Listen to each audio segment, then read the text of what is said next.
most auspicious Guru Astakam Srila Vishwanath Chakravarti Thakur, where he says Chaturvidha Sri Bhagavat Prasadam, pues in the Kavya Gitigucha the meaning is just like whatever is chew, lick, drunk, but I think that that's just one understanding that I wanna. Yes, this is a straightforward thing. Someone may make some other interpretation in a poetic way, but this is a basic thing. You know that Prasadam is the very important part of our spiritual life. Because in the Chandogya Upanishad, it is said, Ahar Shuddhau Sattva Shuddhi Sattva Shuddhau Dhruva Smriti Smriti Lambe Sarva Grantinam Vipramokshaha.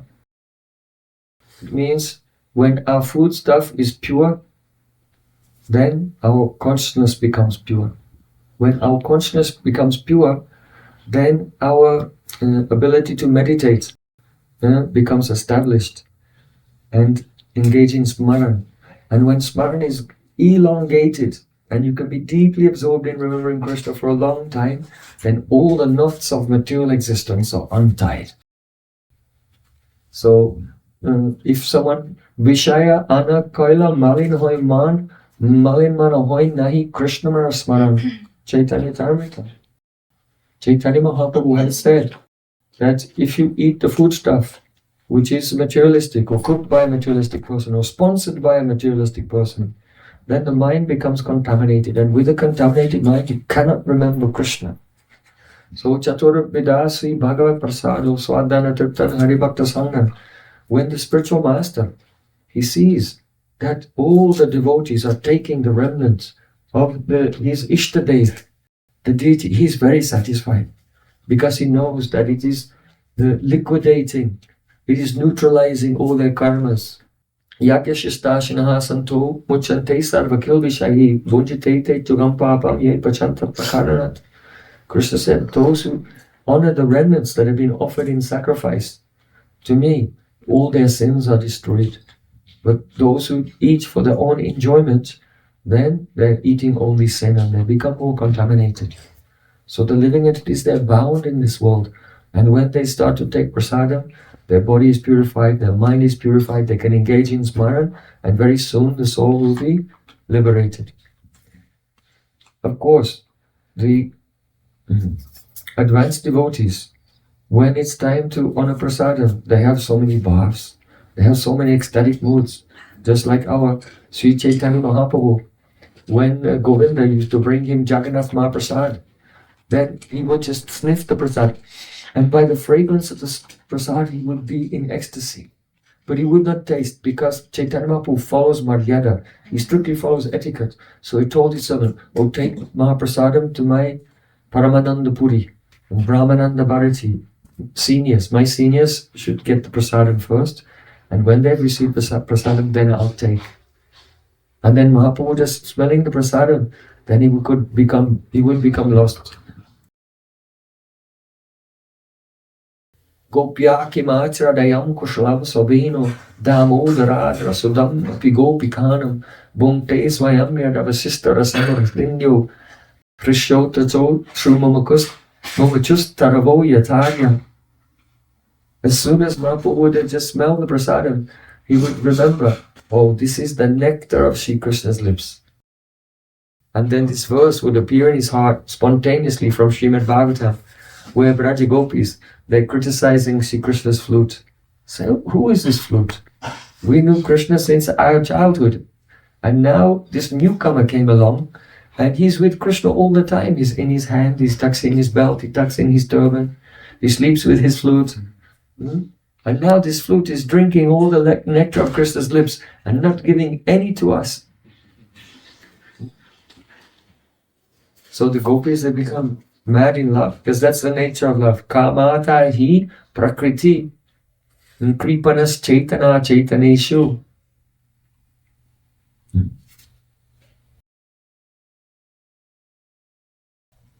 This saying from the poet Mar means when one is overwhelmed with intense desire, then one's nature is that he sees consciousness in things which are not conscious.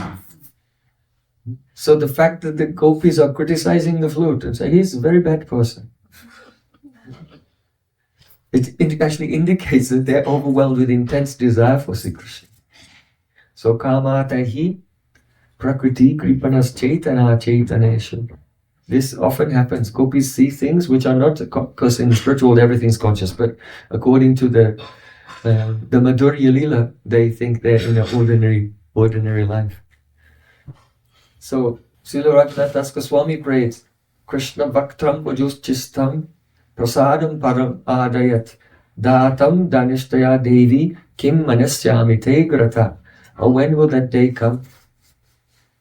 When in the afternoon Radhika was cooking some sweets, and I'll carry those sweets from Yavat to Nandagaon and present them to Krishna.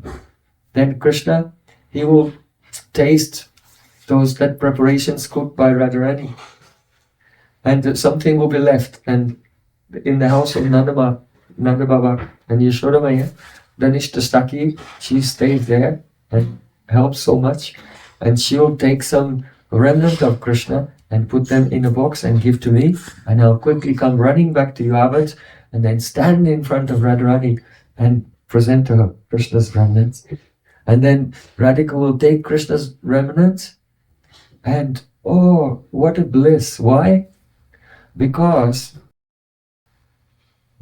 when Radhika was cooking, she had so many loving feelings for Krishna. And when Krishna was tasting Radhika's cooking, then he was realizing her feelings.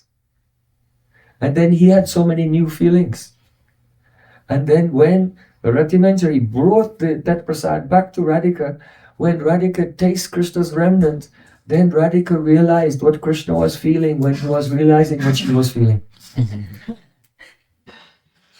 And Rati Manjari is watching, and all the bhavs of Radhika are overflowing from her and pervading Rati Manjari, and she is realizing what Radhika is realizing when she is realizing what Krishna is realizing, what Krishna was realizing, what she was realizing. So, this is Mahaprasad. So Guru is very happy when the devotees are taking Mahaprasad. First it's neutralizing their karmas. Then it's purifying them and making their mind pure in such a way that they can become absorbed in pastimes and they become liberated. And then they can taste the rasa. Because Rupa Goswami Pandit said, Lokotara padathanam prabhava kopyanagala rathim tad vishayam chaso vasataitornamekada. Those padartha, lokotara padartha means a substance. So there are material substances and there are lokotara padartha, substances beyond this world. So all the aprakrita vastu, the substances from beyond this world, they have prabhava kopyanagala, they have a prabhav, power, influence. And this influence is anargala. What does that mean? Agala means if you have in a barn, you have a door, and then you put the wood across, which is in the hooks like that, and it blocks it, so you can't. That's called the argala. So those creatures are inside. It makes their limitation. But anargala means there's no bolt on this. So the power of the supernatural substances it is anargala. There's no checking, there's no blocking it. It's just unlimited and powerful and inconceivable. So every transcendental substance has that power. And what is the power, the unlimited power of the lokotara padartha? Ratim tad vishayam chaso basate turnam ekada. Turnam means immediately. Ekada means two things at the same time happen immediately. What? Ratim tad vishayam chaso. Love awakens and the spurti, the sudden vision of the object of love at the same time. So a pure devotee, when they taste the tulsi leaf, when they take Thakurji's Charanamrita, when they take Mahaprasadam, then it has unlimited power, and two things happen: the spurti of Krishna and the spurti of love for Krishna at the same time immediately. This is honoring Mahaprasadam. So the Sadguru is very happy when the devotees are honoring Prasadam, and they go through the stages gradually, until they can really relish the divine nature of the Lokotara Padartha. Understand? Yes, praise them. Yes, Damayan. I have some concept of why we must fast from sesame in the month of October, but can you explain this to me, please? So it's not exactly October, it's the month of Kartik, so it moves because it's the lunar calendar. So it may be like towards the beginning of October to the beginning of November, or maybe from the middle of October to the middle of November. But this is the last month of 4 months. And these 2 months are called Chaturmasya. And Chaitanya Mahaprabhu used to strictly follow Chaturmasya. But if it's not possible, then at least you must follow the month of Kartik. Because Kartik is Radharani's month.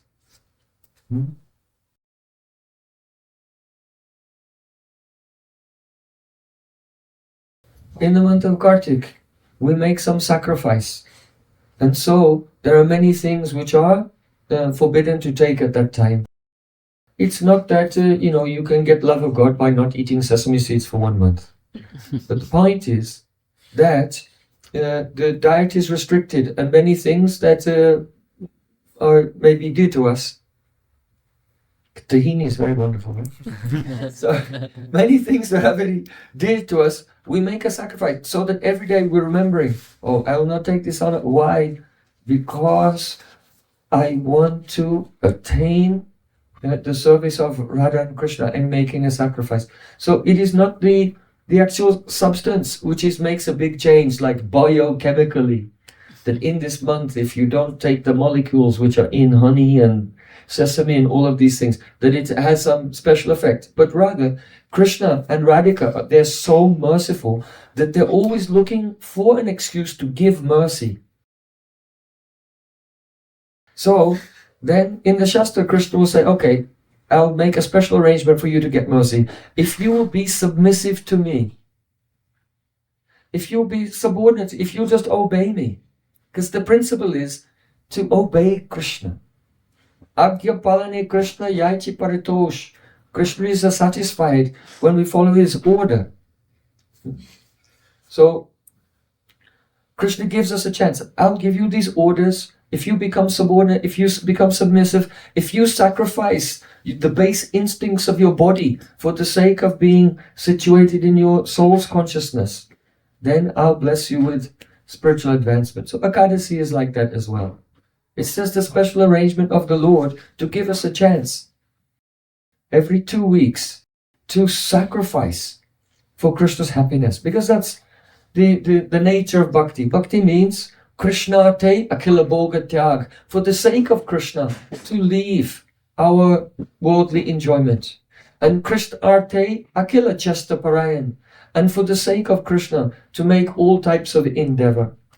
So it's just these are the details that Krishna has given, and it takes a certain amount of thoughtfulness, remembrance, concentration, and sacrifice, and all of these things help us to become paramaikanti, focused, one-pointed on the attainment of Krishna. Because everything is down to desire, Nothing belongs to us. Not our body, not our senses. It's all given, it's all taken away. But the one thing we have, the soul has, is his ichcha, his desire. And it can go towards Krishna or away from Krishna. When our desire turns away from Krishna, then we experience illusory material existence. And when by the association of sadhus, by good fortune, they give us the power of vivek, discrimination, we realize this is wrong. I have to attune my desire with the desire of Sri Krishna. And then we become transcendental. So Krishna said, I want this. Okay, I also want it. And what are you doing? You're attuning your desire with the desire of Krishna. And that's bhakti. Andyabilasta shunyam jnana kamadinavritam anukulyena krishnanushram bhakti uttamam. It is essentially you give up all extraneous desires and attune your heart exactly with the desires of Krishna. That is bhakti.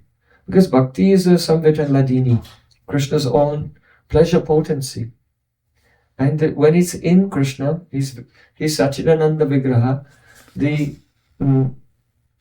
Ananda portion of his Swarup gives him Swarupananda. That means the happiness of his own spiritual form. So just Krishna having his spiritual body gives him great bliss. His body is made of bliss. But when the Ananda portion from within him comes outside and enters into the devotee, then that is called bhakti. So bhakti is his own internal potency that gives him pleasure. But the pleasure it gives to Krishna when it's inside him, that is called Swarupananda. And the pleasure that it gives to him when it's outside him in someone else is called Swarup Shakti Ananda. And there's a difference.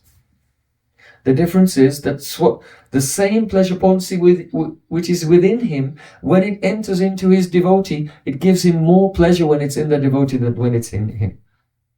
And that's why he's eager to accept the service of his devotees. You may say, well, that is counterintuitive. It doesn't seem to make sense. But actually, so the Puranas give one example. They say that if there's a musician has a flute, so the musician is breathing. So breathing gives us happiness, you know. If someone stopped us from breathing, we'd be in great discomfort. So there's a certain happiness when the breath is in our own body. But when the same breath is blown into the flute, then it takes a myriad of forms in the form of so many melodies. And sometimes those melodies can make us cry. Sometimes those melodies can make us laugh. Sometimes those melodies can make us dance. It's the same breath. When it's in you, it gives happiness. But when it goes into the flute, then it can give so much vaichitrata, so many varieties of emotion. So in the same way, Krishna's Ananda, when it's in him, it gives him bliss. But when that same Shakti in the form of Bhakti is in a devotee, then it manifests so many varieties of forms that Krishna himself becomes eager and thirsty and actually cannot live without that happiness. You see? So, the essence of spiritual life is to attune our desire with Krishna's desire.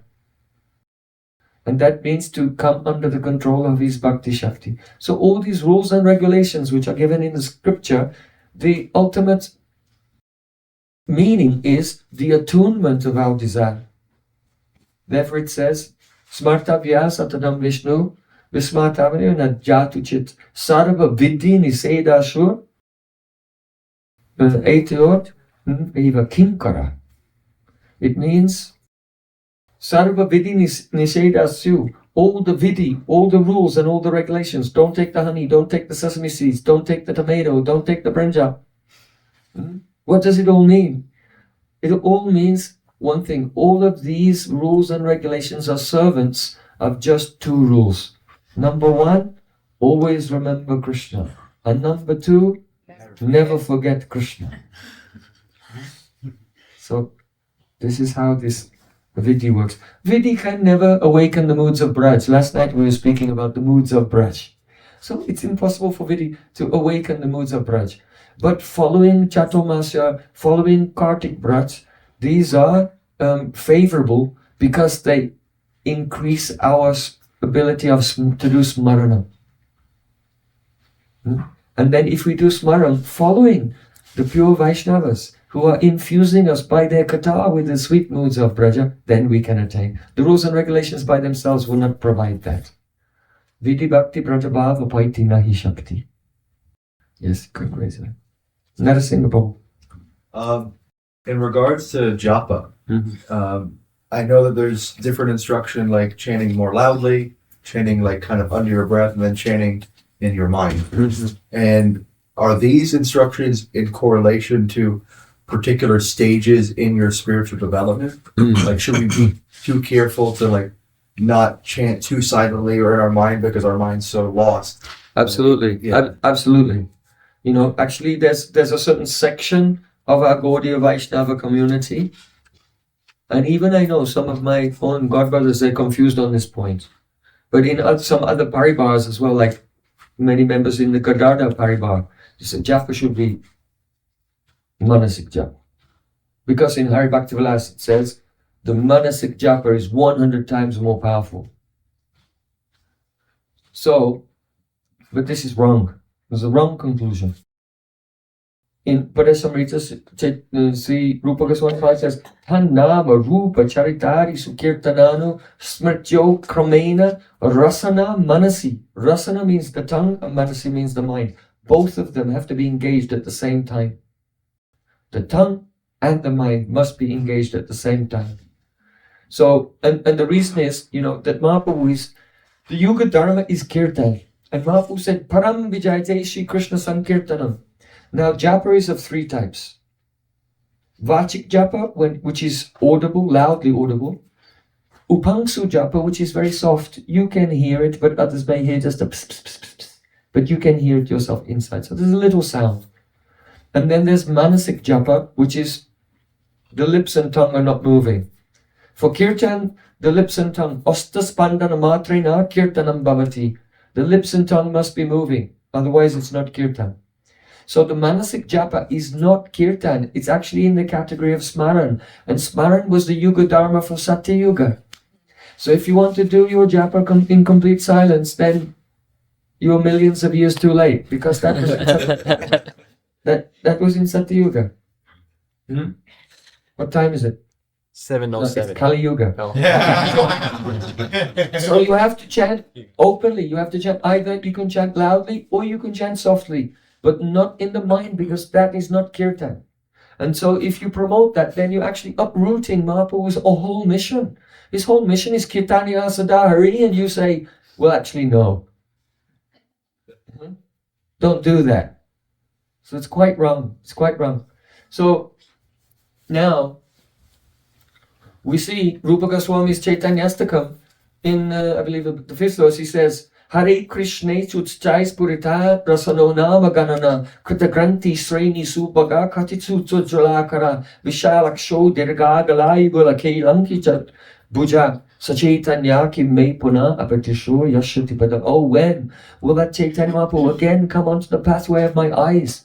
He used to make a japamala by tying the string of his kopin into knots, and used to count on that. And the holy name, Hare Krishna, used to come loudly. It was dancing on the stage of his tongue. In other words, he was not chanting, the name was appearing. But it was loud, because some persons say, you shouldn't chant loud. But Mahaprabhu himself, he came to this world to teach us how to practice bhakti. And Rupa Goswami said, I saw him, and he wrote a poem about it, that he was chanting japa, not only kirtan loudly, but he was chanting japa loudly also. So Shri Chaitanya Mukut Girna Hare Krishneti Varnaka Madhyanti Jagat Premni Vijayantim Tadavaya. Rupa Goswami also in Laghu Bhagavatamrita. He says that, Sri Chaitanya Mahaprabhu was immersed the entire universe in Prem by these syllables, Hare Krishna, that were coming from his mouth, Udgirna, like from a volcano. That means that the fire from the volcano comes from deep within the ground, but it comes out from.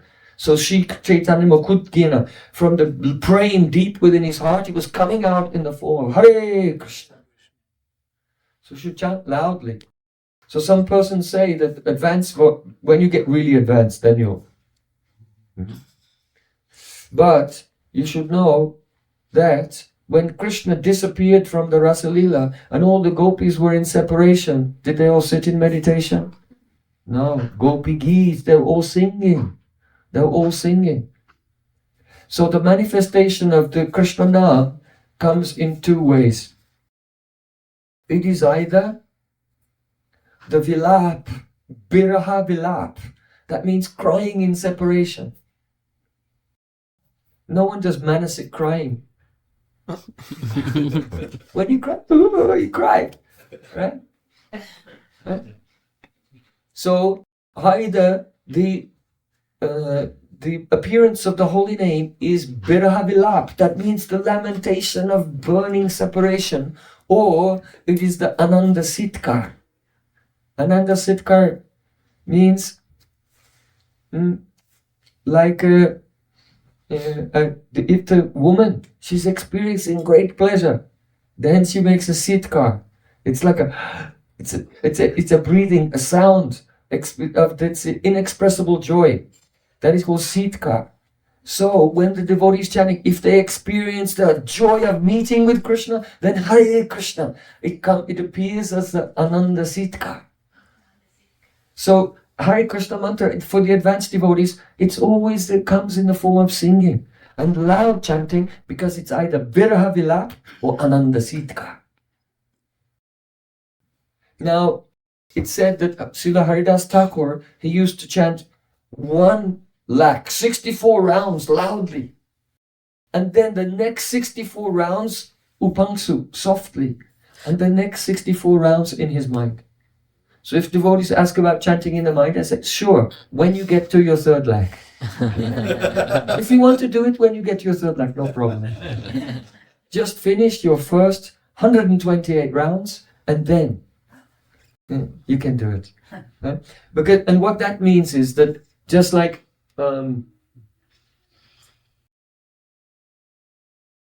Purnamasi Devi said, Tunde tanda venira timbitanute tandavali labdae kana kroda kadambini gatayate kana abadevas priham cheta prangana sangini vijayate sarvindriyane kritim no jane janita Kiatvir amritai krishneti barna dvai. I don't know how much nectar these two syllables, krish and na, have produced. When these syllables appear on the tongue, they seem to dance. And it's so intense, it's so beautiful. At that time, one tongue is not enough. I want millions of tongues. And then when the sound of the Mahamantra, Krishna Nam, goes into the ear, then it's better because I don't have one ear, I have 2 ears. But I want millions of ears. And then it goes into the courtyard of the heart and dances in the courtyard of the heart. And all the senses become inert. So when all the senses become inert, that means the devotee goes into trance.